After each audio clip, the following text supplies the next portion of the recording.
Welcome to the Advisor Advocates Podcast. My name is Garrett Lill. I'm a certified financial planner and former advisor, and I started Advisor Advocates in this podcast to share with other advisors some of the experience that I like to say I accidentally accumulated over the course of my 13-year career, especially around the areas of the industry involving transitions from one firm to the other, advisor recruiting, M&A deals, things of that nature. Interesting thing for advisors that I've experienced in my career is that advisors are often on an island. We don't really know what's out there. We don't know what's going on outside the walls of our firm and outside the confines of our own practices. Especially when I was working in the recruiting industry and talking with advisors, there were just so many advisors who didn't know what they didn't know. So the purpose of this podcast and Advisor Advocates is to help bridge that information gap, to help advisors understand a little bit more about what the landscape looks like out there, what options are available to you, and sort of share some of the insights that I've run into and hopefully answer some of the most common questions that advisors have.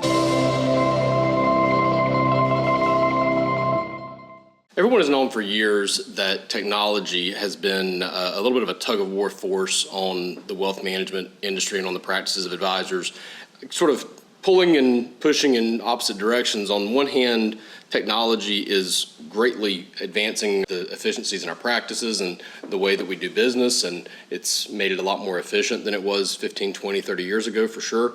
But on the other hand, it's also making it much easier for the public to make their own decisions and to handle their own finances without the need of an advisor, or at least that's been the perception from the public at least.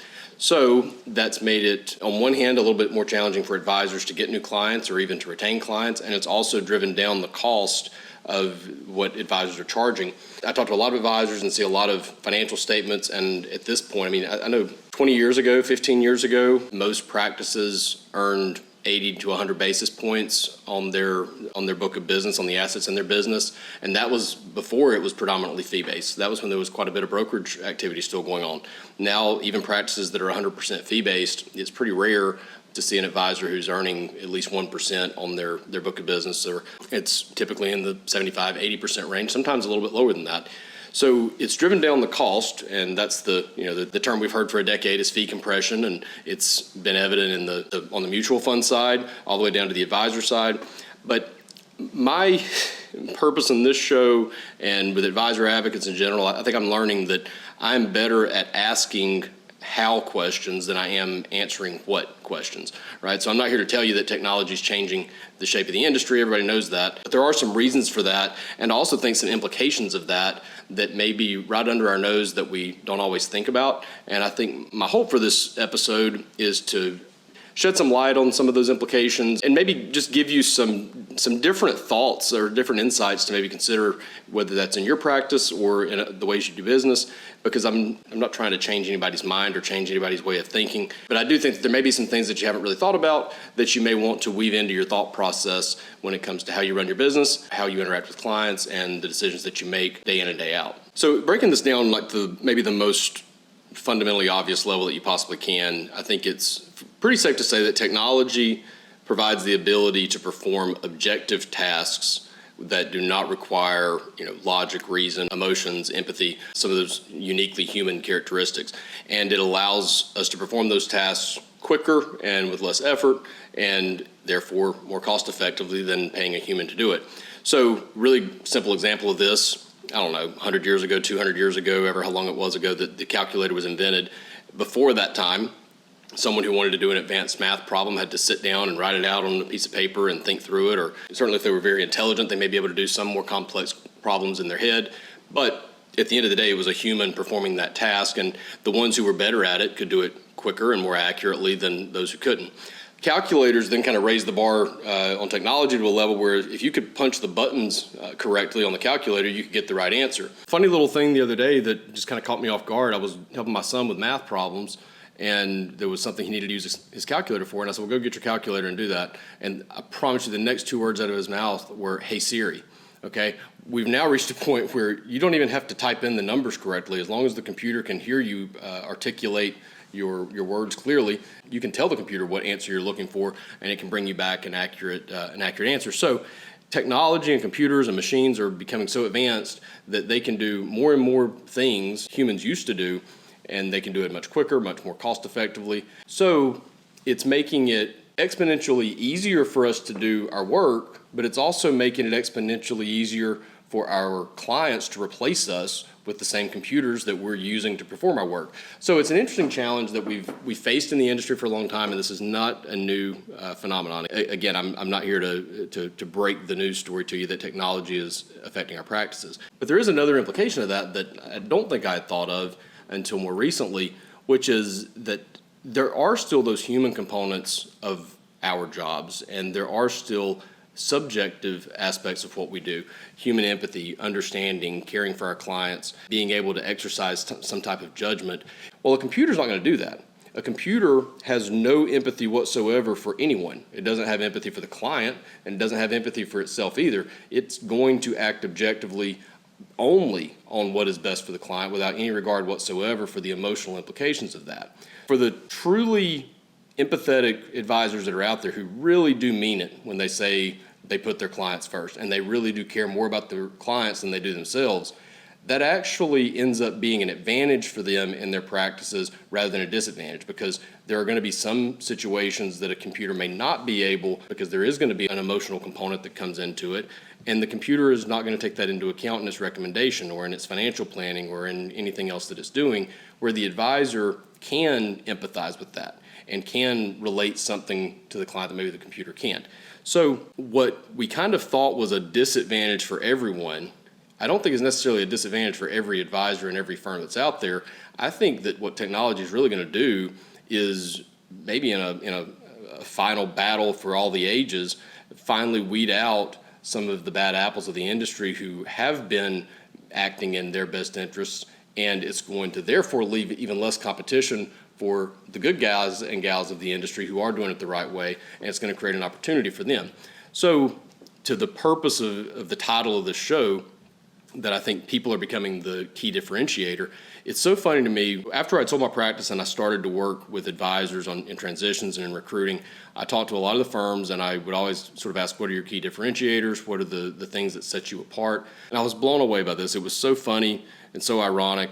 Almost every single firm that I talked to gave me the exact same answer. Competitive payout, industry-leading tech stack, great human culture in some way, shape, or form. They might reword that last one just a little bit. A key differentiator, by definition, has to be different than everyone else. But when you evaluate financial advisors' practices and the firms, for the most part, everybody is putting out there the exact same key differentiators. And to say that you're putting your client first is no longer a key differentiator. In fact, it may have never been a key differentiator. It's more of a prerequisite to becoming a financial advisor. If you put yourself out there as someone who says, well, I'm going to act in my own best interest first, but I'll try to help you out along the way, you're not going to get any clients. Every single advisor at every single firm is saying that they're putting clients first.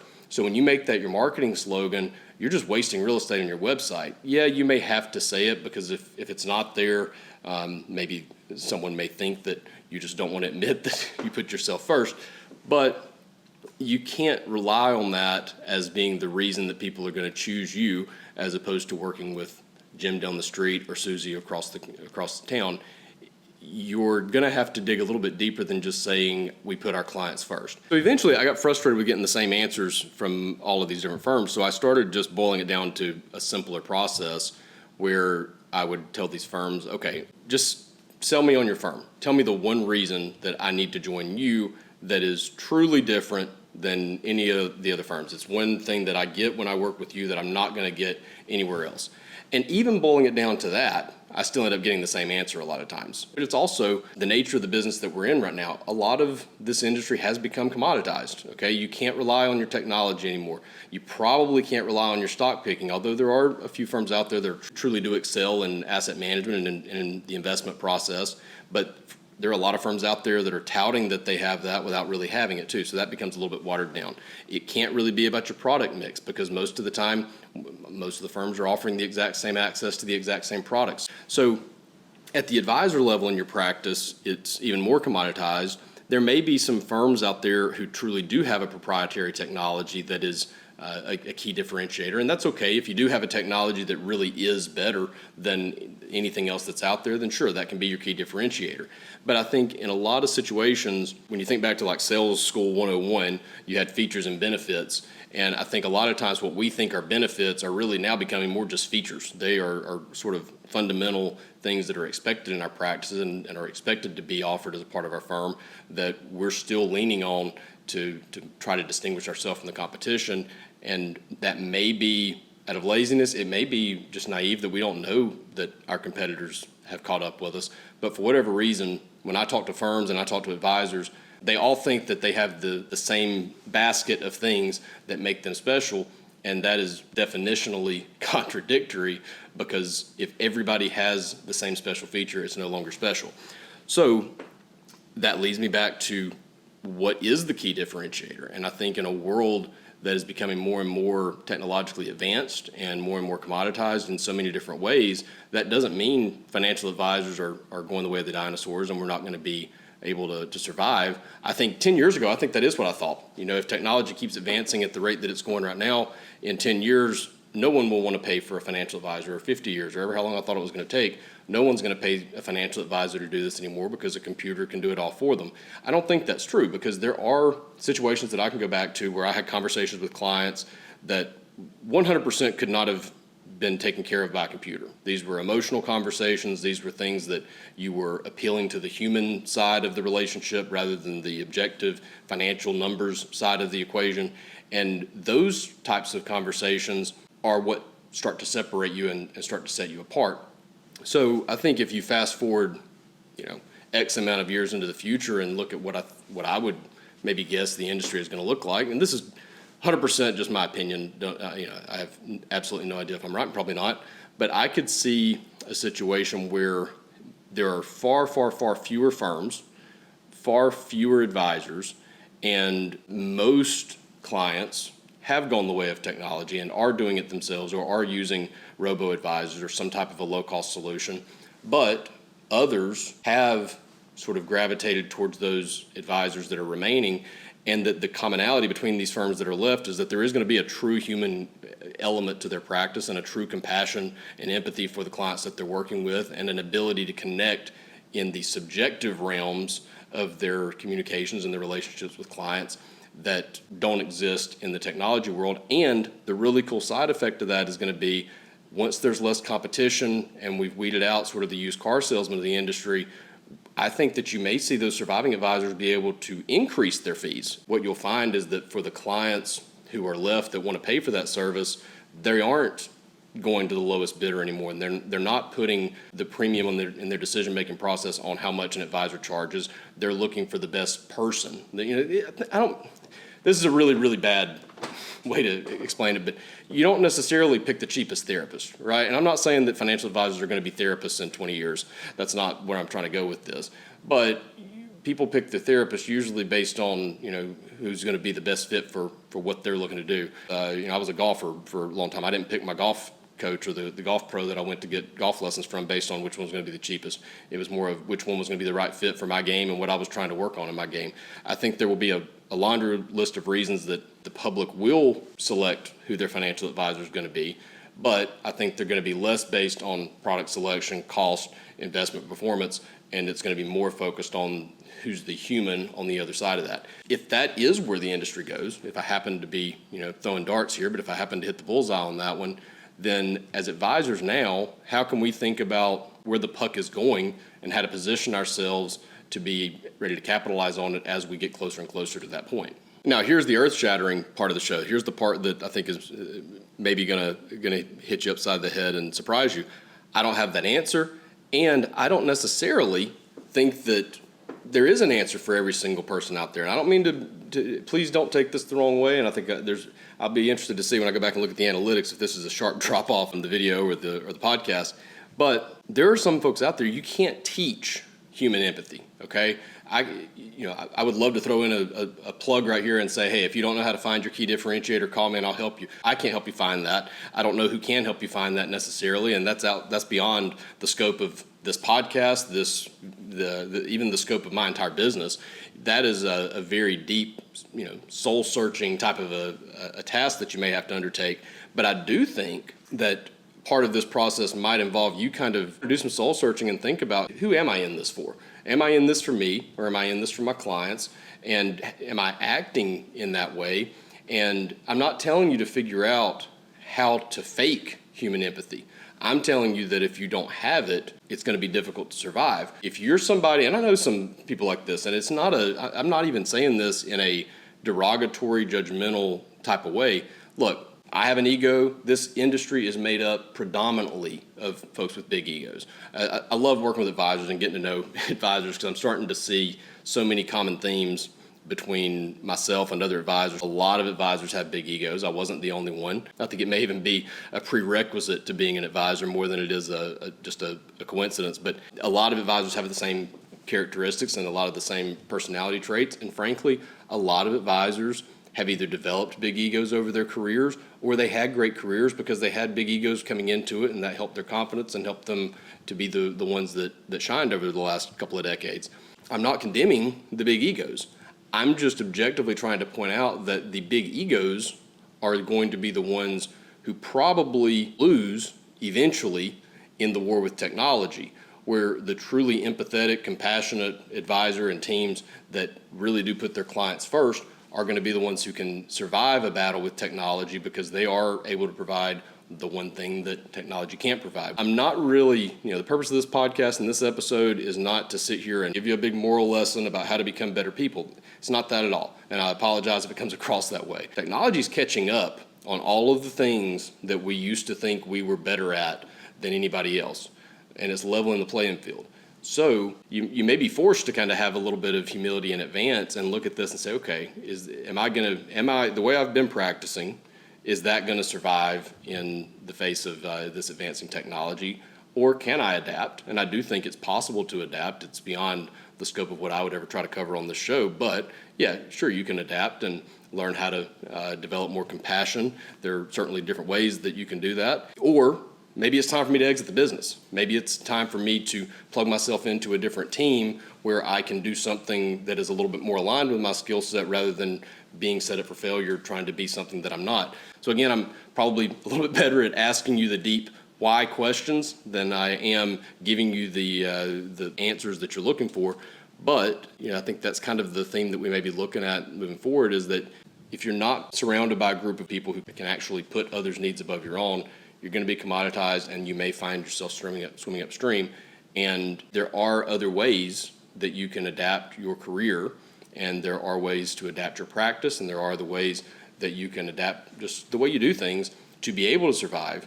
And I just want to kind of at least plant the seed there to kind of think through, okay, if Garrett's right about this by chance, if this random dude in North Carolina happens to be right about the way things play out, how are we going to be able to compete with technology at that point, and how can we adapt for that? And then secondly, be open with yourself to say, I know me, I don't want to change to become more compassionate and to become more empathetic. That's not my style. I don't want to be a therapist, if it does go to that extreme. So, okay, does that mean that I'm dead? No, it doesn't at all. It just means that you need to have a battle plan for that, and you need to have a strategy in place for, okay, how are we going to adapt the business to be able to compete in a world where those are the stakes and those are the rules. I love the NFL, and the NFL of today is nowhere close to the NFL of the 1980s, 1990s when I first started watching it. And the successful teams in 2024 are not following the same strategies that the Steelers and the Cowboys and the 49ers did back in the 70s and 80s, because the game's changed. It's a more pass-friendly league, and they're protecting quarterbacks, and there's a premium on speed probably over toughness now, at least compared to what it was 20 or 30 years ago. So if you are a team who sticks to those 1985 philosophies, you're probably drafting in the top 10 of the draft every year.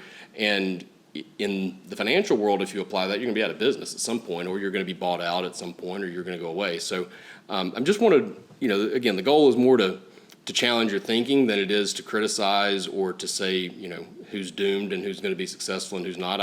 Nothing that I do with Advisor Advocates is designed to pick winners or losers or to promote one side of the coin versus the other. I try to just lay the facts up there and kind of say, okay, if this is what the landscape looks like, here's the information that you need to make the best decision for yourself and for your firm and for your family and for your clients. I'm not trying to say that I want this to happen. I'm not trying to promote it or to say it's right or to say it's wrong. I just think that it's something that is very real, and I wanted to provoke those thoughts a little bit and hopefully get the wheel spinning a little bit to maybe the way you evaluate your practice and the way you evaluate your interaction with your clients. And kind of closing it up a little bit, I will kind of give a case study of how I apply this in my work. I think when I left my work as an advisor and sold my practice and started to work in recruiting, I started to notice the way recruiters operated and did business. And there were some things that I looked at and said, okay, I see how they're doing that, and that makes sense. And there were other ways that I looked at it and said, no, that makes no sense, and I don't think they're doing it the right way.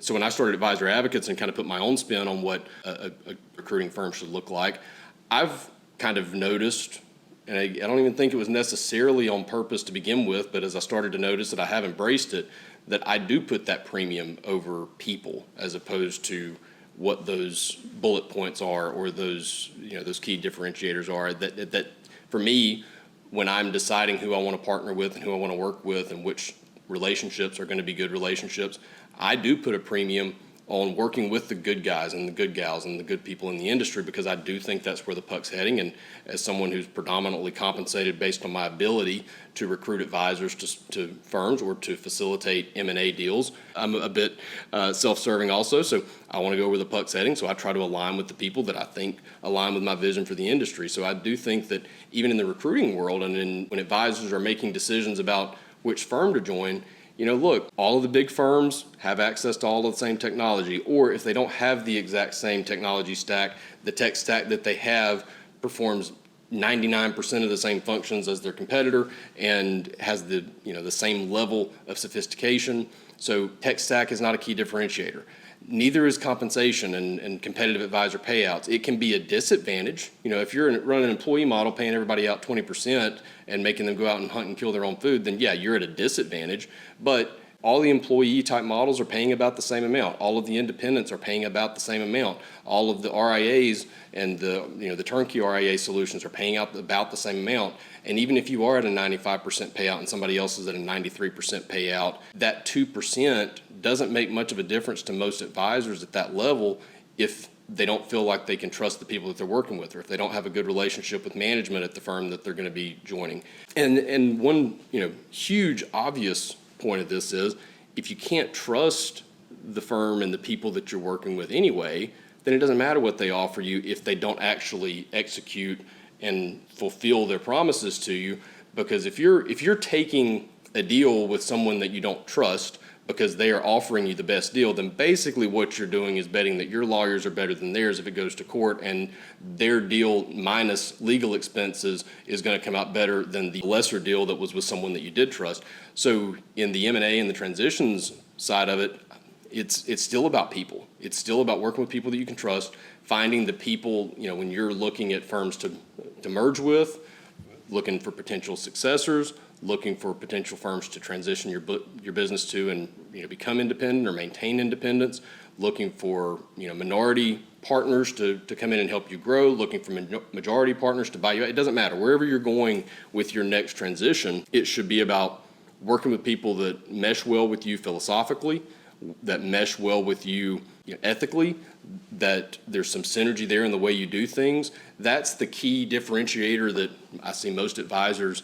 putting at the top of their list of things that they're looking for in recruiting and M&A situations. And I think that's very rightfully so, because if you don't have an ability as a firm to really have empathy for now your advisors, the same way the advisors need to have that empathy for the clients, if you're running a firm on the mindset of how do I maximize my profitability without alienating and pushing away the advisors, you're not going to survive either. You're going to have to take that a step further, I think, in the next 20 years and be able to say, no, how do I truly roll up my sleeves and get my hands dirty and be vested in the success of my advisors and actually put their needs maybe even above that of the firm, as long as it's something that can work, and really make sure that you're putting the advisors first rather than than maximizing the firm profitability, because I think you might be getting a bigger chunk of the pie right now, but I think what you're going to see is that your pie in general is going to shrink to the point of almost nothing down the road. And other firms, they may be getting a little bit smaller cut of the pie, but it's going to be a pie that's going to be growing, and they're going to be very successful.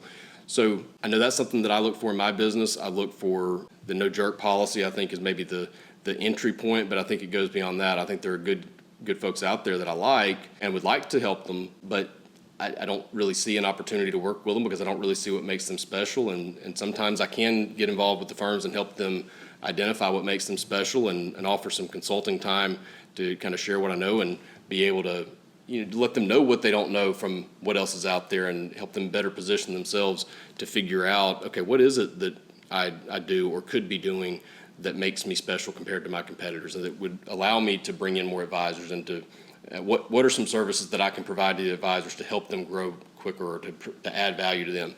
But if you're recruiting advisors, or you're buying practices, or you're merging with practices with the primary motivation of fattening your bottom line, I think that you're going to be swimming upstream as well, just as much as the advisors are with their clients in the future, because there are going to be other firms out there that are able to offer the exact same things that you are, but they are recruiting advisors so that they can improve the advisors' practices. They are buying practices so that they can help those practices thrive and flourish and be more successful for the advisors within the practice and for the clients within the practice. And they are merging with other firms because they see synergies and 2 + 2 = 5 situations that could take place there, where they could bring a large benefit to these practices that they're merging with, and see teamwork kind of adding to efficiencies and making more productive end outcomes. And most of the firms that are doing it that way tend to be very adaptable and very open-minded to negotiations and discussions. And I think that's a great key attribute that some of the successful M&A and some of the fastest growing firms have, is they're very flexible in the way they approach these conversations with advisors. And if you are strictly trying to fatten your bottom line, then you've usually got a process and a metric and a payout and a multiple that you're willing to pay and nothing more, and you're very rigid to that. And you'll get your opportunities and you'll win a few of them, but I think you're going to win fewer and fewer every year. So I hope that this is thought-provoking. I hope it's insightful. I don't know if I gave you any answers whatsoever, probably not, but I hope this was something that at least gives you some philosophical food for thought and some things to ponder in your practice. And hey, if I did raise any questions for yourself that you struggle to answer, then that's one of the things I've kind of learned is a great way to do business for me. I ask questions I don't have the answers to right now, and then you can reach out to me and we can talk, and then maybe after a few conversations, I may be able to help you find those answers for yourself. Would love to do that. You can reach out to me a variety of ways. I always put my number in the description, 919-561-2436. You can send me an email to garrett@theadvisoradvocates.com, or go to theadvisoradvocates.com, and I believe it's the Connect tab. So theadvisoradvocates.com/connect takes you to my calendar link, and you can schedule a phone call or a Zoom call at your convenience.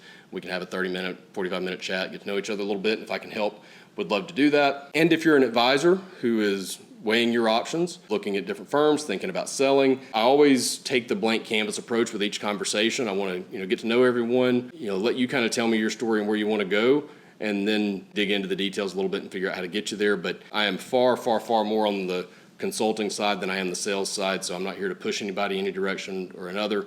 I would just love to hear where you're looking to go, and if I am able to help give you some information to help you get there, that would be great. So I appreciate your time. Thank you for listening. Thank you for watching if you're on YouTube. Hope to talk to you soon. Have a great day.